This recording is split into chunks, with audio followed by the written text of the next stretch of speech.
सर्व विद्यार्थ्यांना आणि पालकांना सौ लीला राजे यांचा नमस्कार. विद्यार्थी मित्रांनो, आज आपण इयत्ता 10वीचा सेतू अभ्यासक्रमांतर्गत विषय इतिहास अभ्यासणार आहोत. तर चला सुरुवात करूया. आज सेतू अभ्यासक्रमाचा दिवस 25, कालावधी 35 मिनिटं दिलेला आहे तुम्हाला आणि तुमचं क्षेत्र आहे इयत्ता 10वीचं 5वं प्रकरण प्रसार माध्यमे आणि इतिहास. हे प्रकरण इयत्ता 9वीच्या बदलते जीवन भाग 2 या प्रकरणाशी लिंक आहे. यामध्ये बदलते जीवन भाग 2 या प्रकरणामध्ये तुम्हाला वृत्तपत्रे, प्रेस, मौखिक साधने, दृकश्राव्य साधने यांबद्दल माहिती दिलेली आहे आणि त्यांचा उपयोग आपल्या लोकशाही समाज जीवनामध्ये कसा होतो हे सांगितलेलं आहे.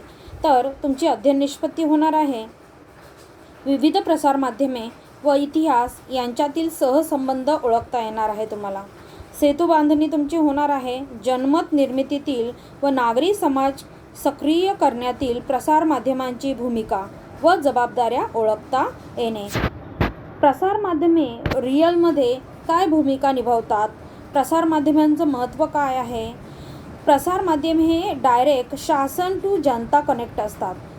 जनतेचे प्रश्न शासनापर्यंत नेणे, नेत्यांपर्यंत पोचवणे हे काम प्रसार माध्यमे करत असतात. तर आपण आज बघूया की खरंच ही प्रसार माध्यमे कशा प्रकारे काम करतात. चला बघूया. सर्वात पहिले काही बाबी आठवूया. या सदरामध्ये तुम्ही बघणार आहात ही 4 प्रश्न. तुम्हाला माहीत असलेल्या दैनिक वृत्तपत्रांची नावे लिहा. आता आपण तुम्हाला जर दैनिक वृत्तपत्र वाचण्याची सवय असेल किंवा तुमचे आई किंवा वडील वाचत असेल किंवा तुम्ही इतरत्र बघत असाल तर तुम्हाला ती नावं माहीत असतीलच. तरी आपण त्या प्रश्नाचं उत्तर बघणार आहोत. दुसरा प्रश्न आहे वर्तमानपत्रात कोणकोणत्या प्रकारच्या बातम्या वाचनास मिळतात. वर्तमानपत्रात बघा जाहिरातीपासून तर वेगवेगळे लेख यापर्यंत खूप साऱ्या बातम्या असतात. तर कोणकोणत्या प्रकारच्या बातम्या असतात ते बघणार आहोत. वृत्तपत्रे व दूरदर्शन ही प्रसार माध्यमे इतिहासाच्या कोणत्या साधन प्रकारात येतात. वृत्तपत्रे हे लिखित असतात आणि दूरदर्शन हे दृकश्राव्य साधन आहे. तर ही कोणत्या इतिहासाच्या प्रकारात येतात ते आपण बघायचं आहे. त्यानंतर आहे वृत्तपत्रांना लोकशाहीचा चौथा स्तंभ का म्हणतात. बरोबर. तर लोकशाहीचा चौथा स्तंभ वृत्तपत्रांना का बघतात हे पण बघायचं आहे. 4 प्रश्नांची उत्तरं मिळवायची आहेत. तर इथे उत्तरे मी तुमच्यासाठी घेऊन आली आहे. बघा, पहिल्या प्रश्नाचं उत्तर आहे की माहीत असलेल्या वृत्तपत्रांची नावे पुढीलप्रमाणे. लोकसत्ता वृत्तपत्र येतं, महाराष्ट्र टाइम्स, सकाळ एक असतं, लोकमत असतं, नवा काळ, चौफेर, देशदूत यानंतरही वृत्तपत्र असतात खूप सारी. पण मी काही मोजके वृत्तपत्रांची नावे इथे तुम्हाला घेऊन आलेली आहे. तर तुम्ही त्याच्यात तुमचे ॲडिशनल वृत्तपत्र जी माहीत आहेत छोटी मोठी त्यांचीही नावं ॲड केली तरी चालणार आहे. वर्तमानपत्रात पुढील प्रकारे बातम्या वाचण्यास मिळतात. बघा, वर्तमानपत्रात आपण कोणकोणत्या प्रकारच्या बातम्या वाचतो. तर राजनीतिक बातम्या असतात, सांस्कृतिक बातम्या असतात, सामाजिक बातम्या असतात, शैक्षणिक बाबतीत बातम्या असतात, वैचारिक बातम्या असतात, खेळासंबंधी शेवटचं पान तर खेळासंबंधी बातम्या असतात, अर्थकारणासंबंधीही बातम्या असतात. त्यानंतर जाहिराती असतात, टेंडर नोटीस असतात. बरोबर. जाहिराती, टेंडर नोटीस, क्लासिफाईड्स या प्रकारच्या बातम्या वृत्तपत्रांमध्ये वाचण्यास मिळतात. बरोबर. त्यानंतर वृत्तपत्रे व दूरदर्शन हे इतिहासाचे कोणत्या प्रकारचं साधन आहे. तर वृत्तपत्र हे लिखित साधन आहे. वृत्तपत्र कोणतं साधन आहे? लिखित. आणि दूरदर्शन दृकश्राव्य साधन आहे. ते आपण ऐकू पण शकतो आणि दृक म्हणजे पाहू पण शकतो. म्हणजे ऐकू आणि पाहू शकणाऱ्या साधनांना दृकश्राव्य साधन असे म्हणतात. त्यानंतर लोकशाही वृत्तपत्र हे लोकशाहीचा चौथा आधारस्तंभ कसा आहे बघा. वृत्तपत्रांना लोकशाहीचा चौथा स्तंभ यासाठी म्हणतात कारण 1961 ते 2000 या कालखंडाचा विचार केल्यास सुरुवातीला छापील माध्यमांना विशेषतः वृत्तपत्रांना पर्याय नव्हता. म्हणजे फक्त वृत्तपत्रच एक लोकशाहीपर्यंत पोहोचण्याचं माध्यम होतं, दुसरं काहीच नव्हतं 2000 पर्यंत. त्यानंतर भारतात उदारीकरण झालं. आठवतं ना, LPG model, liberalisation, privatisation, globalisation. बरोबर ना. हे 1991 सालापासून सुरू झालं. त्यानंतर काय झालं, त्यानंतर इंटरनेटचा शोध लागला, सार्वत्रिक प्रसार झाला इंटरनेटचा, आणि हे छापील माध्यमाचं वृत्तपत्र काय झालं, ई स्वरूपात आलं, ई पेपर. म्हणजे तुम्ही इंटरनेटच्या माध्यमातून मोबाईल असेल, लॅपटॉप असेल, संगणक असेल, यावरती ई पेपर वाचू शकता. 2000 सालानंतर ई पेपर वाचू शकतात. असं झालं, म्हणून त्याला लोकशाहीचा चौथा स्तंभ असे म्हणतात. ओके, पुढे जाऊया. इथे तुम्हाला दिलेलं आहे की संकल्पना चित्र पूर्ण करा. त्याआधी 2 प्रश्नांची उत्तरं द्यायची आहेत. स्वातंत्र्यपूर्व काळ व स्वातंत्र्योत्तर काळातील वृत्तपत्रांची नावे. स्वातंत्र्यपूर्व काळ आणि स्वातंत्र्योत्तर काळातील वृत्तपत्रांची नावे आपण इथे हे घेतलेलं आहे. स्वातंत्र्योत्तर काळातील वृत्तपत्रांची नावे आत्ताच बघितली ना, लोकसत्ता, महाराष्ट्र टाइम्स वगैरे. तर आता स्वातंत्र्यपूर्व काळात कोणती वृत्तपत्रे होते बघूया. ही बघा, मी काही मोजकी वृत्तपत्रे तुमच्यासाठी घेऊन आली आहे. ती आहेत अमृत बाजार पत्रिका, आणि त्यांचे संपादक पण एडिटर्स असतात ना, संपादक, त्यांची नावे. त्याच्यानंतर प्रताप, इंडिया, द इंडियन स्पेक्ट्रर, जन्मभूमी, दर्पण. बघा, हे महाराष्ट्रीयन बाळशास्त्री जांभेकर यांचं दर्पण होतं. दिग्दर्शन मासिक होतं, मासिक म्हणजे महिन्याला छापून येतं, ते पण बाळशास्त्री जांभेकरांचंच होतं. प्रभाकर साप्ताहिक होतं, म्हणजे आठवड्याला छापून येतं. भाऊ महाराज यांचं होतं. हितेच्छू साप्ताहिक होतं, ते लोकहितवादी म्हणजे गोपाळ हरी देशमुख संपादक होते. काळ हे साप्ताहिक होतं, शी म परांजपे एडिटर होते त्याचे. स्वराज पत्र हे साप्ताहिक होतं आणि त्याचे शी म परांजपे संपादक होते. केसरी आणि मराठा लोकमान्य टिळकांचं होतं. केसरी हे मराठीतून, मराठा हे इंग्रजीतून. हे साप्ताहिक होती लोकमान्य टिळकांची. दीनबंधू, मराठा हे साप्ताहिक होतं. दीनबंधू बघा, कृष्णराव भालेकर महाराष्ट्रीयन होते. दीनबंधू साप्ताहिक होतं. त्याच्यानंतर समाज स्वास्थ्य हे मासिक होतं आणि ते रघुनाथ धोंडो कर्वे यांचं होतं. विद्यार्थी हे मासिक होतं साने गुरुजींचं, आणि काँग्रेस हे साप्ताहिक होतं साने गुरुजींचं. तर मी तुम्हाला स्वातंत्र्यपूर्व काळात कोणकोणत्या प्रकारची वृत्तपत्रे होती ते इथे या लिस्टमध्ये दाखवलेली आहे. ही मोजकी मी काहीतरी घेतलेली आहे, याच्यात अजून थोडीफार ॲडिशनल पण आहेत, परंतु एवढी आपल्यासाठी पुरेशी आहेत. त्याच्यानंतर वृत्तपत्रांचं बदलतं स्वरूप विचारलेलं आहे, तर त्याचं उत्तर इथे आहे दुसऱ्या प्रश्नाचं. वृत्तपत्रांचे बदलते स्वरूप याप्रमाणे की पहिले वृत्तपत्र हे कागदी स्वरूपात होते. 2000 सालापर्यंत वृत्तपत्र हे कागदी स्वरूपात होते, म्हणजे बाहेरून तुम्ही विकत घेत होतात, अजून पण विकत घेतात. परंतु आता तुम्हाला ते प्रत्येक मासिक असो, साप्ताहिक असो, दैनिक असो, दैनिक म्हणजे दररोज येणारं वृत्तपत्र, वार्षिक असो, दिवाळी अंक असतो ना वार्षिकी, न्यू इयरला पण वार्षिकी येतं वेगवेगळं. तर हे तुम्हाला आता ई फॉर्मॅटमध्येही वाचण्यास मिळतं. ई फॉर्मॅट म्हणजे काय की त्यांच्या वेबसाईट्स आहेत, इंटरनेटवरती ती वेबसाईट टाकली की तुम्हाला ते दैनिक येतं, मासिक येतं, वाचू शकतात. तर हा बदल झालेला आहे बघा. आणि तेच वृत्तपत्र आपण आंतरजालाच्या साहाय्याने पेपर म्हणून वाचू शकतो, ई पेपर म्हणून वाचू शकतो. कधीही कुठेही आपल्या मोबाईलमध्ये देखील ते वाचू शकतो. हे आजच्या काळात वृत्तपत्राचे बदलते स्वरूप आहे. हा एक प्लस पॉईंट झालेला आहे की छापीलच वृत्तपत्र आपल्या घरी पेपरवाला टाकून जाईल असं काही नाही. तुम्ही सकाळी झोपेतून उठून तुम्हाला जर चहासोबत गरमागरम बातम्या वाचायची सवय असेल तर तुम्ही मोबाईलमध्ये देखील तुमचा न्यूजपेपर ॲक्सेस करू शकतात. आणि आता तर ई पेपर सोडून आता तर वेगळाच फॉर्मॅट आलेला आहे, तो म्हणजे ई पेपरच्या पण ॲडव्हान्स पुढे जाऊन काय की तुम्ही त्या न्यूजपेपरचं ॲप डायरेक्ट तुमच्या मोबाईलमध्ये इन्स्टॉल करू शकता आणि त्या ॲपमधून तुम्ही पेपर वाचू शकतात. तर ॲडव्हान्स होत चाललेलं आहे जग, आणि वाचनाची साधनंही ॲडव्हान्स लेवलला गेलेली आहेत. तर आपण या स्लाईडमधील सर्व प्रश्नांची उत्तरं मिळवलेली आहेत. फक्त एक राहिलेलं आहे, ते संकल्पना चित्र पूर्ण करा. आणि इथे तुम्हाला दिसत नसेल तर मी वाचून सांगते की बातम्यांचे प्रसारण करणाऱ्या दूरदर्शन वाहिनी कोणकोणत्या. बातम्यांचे प्रसारण करणाऱ्या, आता पहिले लिहायचं आहे दूरदर्शन सह्याद्री वाहिनी, सह्याद्री. दूरदर्शनच्या वाहिन्या विचारल्या आहे फक्त. त्याच्यानंतर लिहायचं आहे DD भारती. त्याच्यानंतर लिहायचं आहे DD गुजरात. कोणतेही 4 लिहू शकता, खूप सारे आहे. दूरदर्शनच्या खूप साऱ्या वाहिन्या आहे. गुजरात. आणि इथे DD गोवा. गोवा किंवा पणजी आहे, पणजी, बरोबर. आणि एक इंडिव्हिज्युअल दूरदर्शन वाहिनी आहे, दूरदर्शन, जी ओरिजिनल आहे आणि ह्या रिजनल आहे. ही ओरिजिनल, ह्या रिजनल. ओरिजिनल म्हणजे काय, जे दिल्ली इथून प्रसारण होतं. दूरदर्शन DD नॅशनल, त्याला काय म्हणतात, दूरदर्शन नॅशनल, DD नॅशनल. संकल्पनाचित्र आपलं पूर्ण झालं, बरोबर.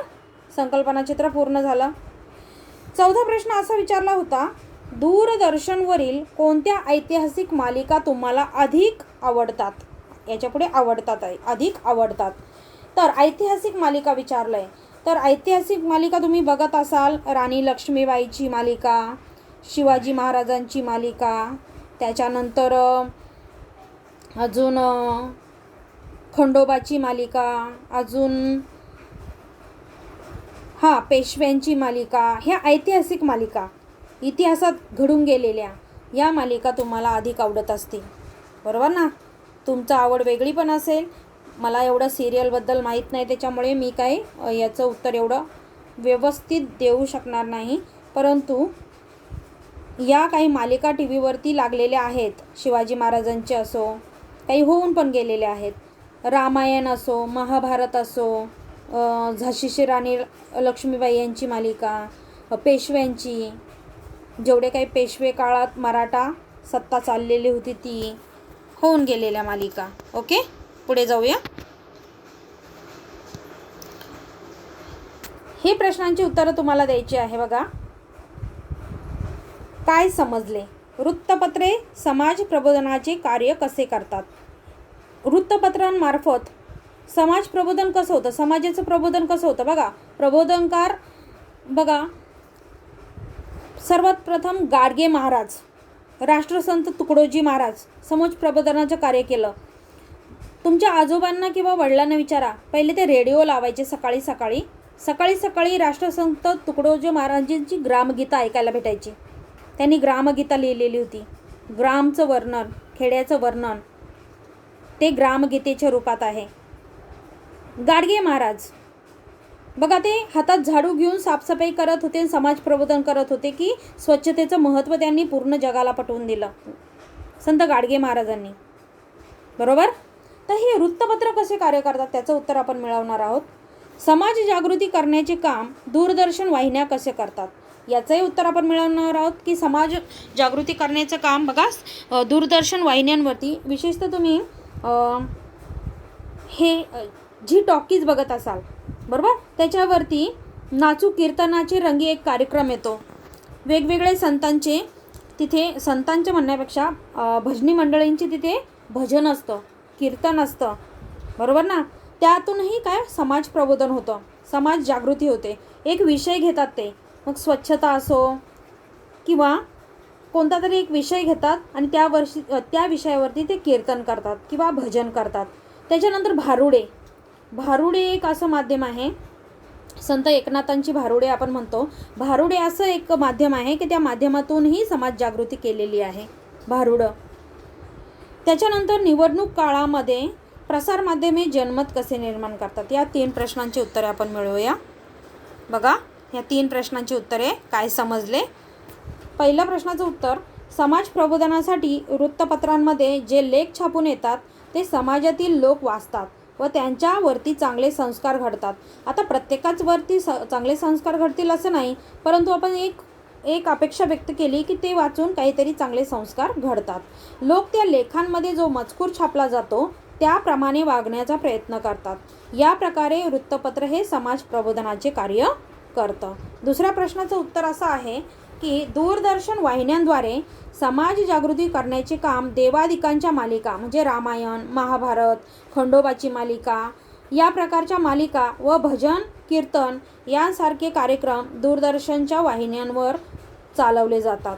यामधून दूरदर्शनच्या वाहिन्या समाज प्रबोधनाचे कार्य करतात. तर हे एक प्रकारचं उत्तर झालं आपलं. त्यानंतर तिसरं, निवडणुकाच्या काळात प्रसारमाध्यमे जनमत कसे निर्माण करतात. वोटिंग पोल घेतला जातो ना, वोटिंग पोल घेतला जातो. कोणाकडून घेतला जातो वोटिंग पोल हा जनतेकडून घेतला जातो की कोणत्या पक्षाला किती मते मिळतील हे निकाल, निवडणुकीचा निकाल रिझल्ट यायच्या आधीच हा जनमत म्हणजे वोटिंग पोल घेतला जातो. तो जनमत असतं की निवडणूक काळामध्ये प्रसारमाध्यमे जनमताचे कार्य करतात. ते या प्रकारे की निवडणूक लढवणारा निवडणूक पक्ष जी निवडणूक लढवण्यासाठी उभा राहिलेला असतात त्या पक्षाचे वर्णन हे प्रसारमाध्यमांद्वारे केले जाते आणि कोणता पक्ष कसे कार्य करतो व याआधी त्याने कोणकोणते कार्य केलेले आहे ते प्रसारमाध्यमांच्याद्वारे सांगितले जाते आणि या प्रकारे प्रसारमाध्यमे निवडणूक काळात जनमत निर्माण करतात. आणि हे प्रसारमाध्यमे जे त्या नेत्याचं कार्य सांगतात त्याकडून जनतेचा कौल त्या नेत्याकडे वळतो आणि जेव्हा मतदान करायला जातात ही पब्लिक म्हणजे जनता मतदान करायला जाते तर त्या पक्षाच्या नेत्याला जो उभा आहे निवडणुकीमध्ये त्याला मत देतात. या प्रकारे प्रसारमाध्यमे जनमताचे काम निवडणुकीच्या काळात करतात. तीनही प्रश्नांची उत्तर आपण मिळवलेली आहे. स्क्रीन पॉज करायची आहे आणि उत्तर लिहायचं आहे. त्यानंतर इथे आपल्याला विचारलेलं आहे ते म्हणजे स्वाध्याय आणि मूल्यमापनाचे 2 प्रश्न कंपल्सरी लिहायचे आहे. दूरदर्शनवरून संसदेचे प्रत्यक्ष कामकाज दाखवल्यामुळे कोणता परिणाम झाला. बघा, एक लोकसभा टी व्ही आहे आणि एक राज्यसभा टी व्ही आहे. ही लोकसभा टी व्ही आणि राज्यसभा टी व्ही जेव्हा संसदेचं अधिवेशन असतो हिवाळी असो किंवा उन्हाळी असो तर ते थेट प्रक्षेपण दाखवतं. लोकसभा आणि राज्यसभा थेट प्रक्षेपण दाखवतं. मग त्याच्यातून माणसाला आता कळायला लागलं आहे की ॲक्च्युअलमध्ये आपली जी संसद आहे ही संसद म्हणजे पार्लियामेंट, या पार्लियामेंटचं काम कसं चालतं. किती सभागृह आहेत, एक राज्यसभा उच्च सभागृह आणि एक लोकसभा कनिष्ठ सभागृह. तर ही दोन्ही सभागृह संसदेमध्ये त्यांचं कामकाज कसं पारित करतात. अध्यक्ष कुठे असतो, अध्यक्ष कोण होतो लोकसभेचा आणि राज्यसभेचा, निवडून येतो की डायरेक्ट होतो, हे या चॅनल थ्रू आता जनतेला कळायला लागलेलं आहे. ही सभा तहकूब कधी होते, त्या तहकुबीला काय म्हणतात, ॲडजंट का म्हणतात, कोणत्या गोष्टीला 0 आवर म्हणतात, 0 प्रहर, हे सगळं कशाच्या माध्यमातून कळायला लागले आहे. थेट प्रक्षेपणाच्या माध्यमातून. लोकसभेचं आणि राज्यसभेचं थेट प्रक्षेपण याद्वारे कळायला लागलेलं आहे. तर त्याचं उत्तर आपण बघणार आहोत आणि मी जे पॉईंट्स आता बोलले ते देखील ते उत्तर आहे. लोकशाही राज्यव्यवस्थेत प्रसारमाध्यमांची कोणती भूमिका असायला हवी असे तुम्हाला वाटते. तर दोघी प्रश्नांचं उत्तर आपण मिळवूया. हे स्वाध्याय आणि मूल्यमापनाचे दोघी प्रश्नांचं उत्तर आहे. पहिलं बघूया. दूरदर्शनवरून संसदेचे प्रत्यक्ष कामकाज दाखवल्यामुळे लोकांमध्ये ही जनजागृती झाली की आपल्या देशाची संसद खरोखर कशा प्रकारचे काम करते. जनतेचे जे प्रश्न असतात ते संसदेच्या अध्यक्षांसमोर कसे मांडले जातात. संसदेमध्ये लोकसभा आणि राज्यसभा हे 2 सभागृह असतात आणि 2 सभागृह संसदेमध्ये खरोखर कसे कार्य करतात, कोणते विधेयक कोणत्या भागात म्हणजे कोणत्या सभागृहात मांडले जातात ते लोकांसमोर मांडण्याचं काम दूरदर्शन वाहिन्यांनी केले आहे. हे उत्तर झालं. दुसरं आहे की लोकशाही राज्यव्यवस्थेत प्रसारमाध्यमांची भूमिका काय आहे.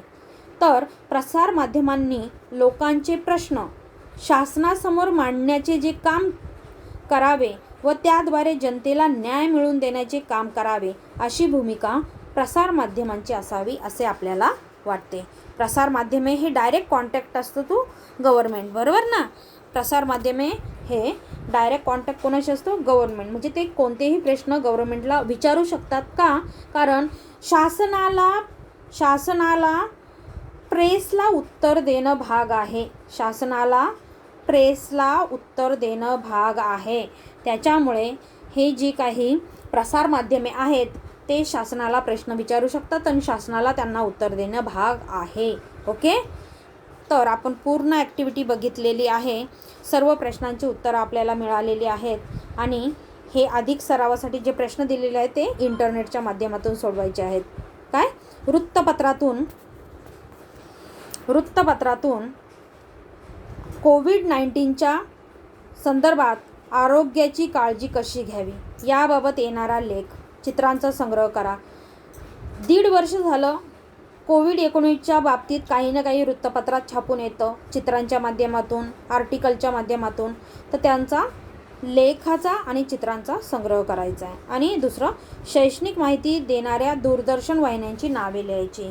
जशी आपली DD सह्याद्री जी आहे ती शैक्षणिक, टिलीमिली हे शैक्षणिक चॅनल नाही, कार्यक्रम चालवते आणि त्याद्वारे तुम्ही शिकतात, बरोबर ना, टिलीमिली. तर या प्रकारे नावं लिहायची आहेत. तर महत्त्वाचे जे होते ते स्वाध्याय आणि मूल्यमापनापर्यंत आपण बघितलेलं आहे आणि त्याप्रमाणे आजची ही ॲक्टिव्हिटी आपण पूर्ण झालेली आहे आपली. आणि तुम्ही सर्व प्रश्नांची उत्तरं व्यवस्थित लिहिणार आहात. तोपर्यंत goodbye and take care.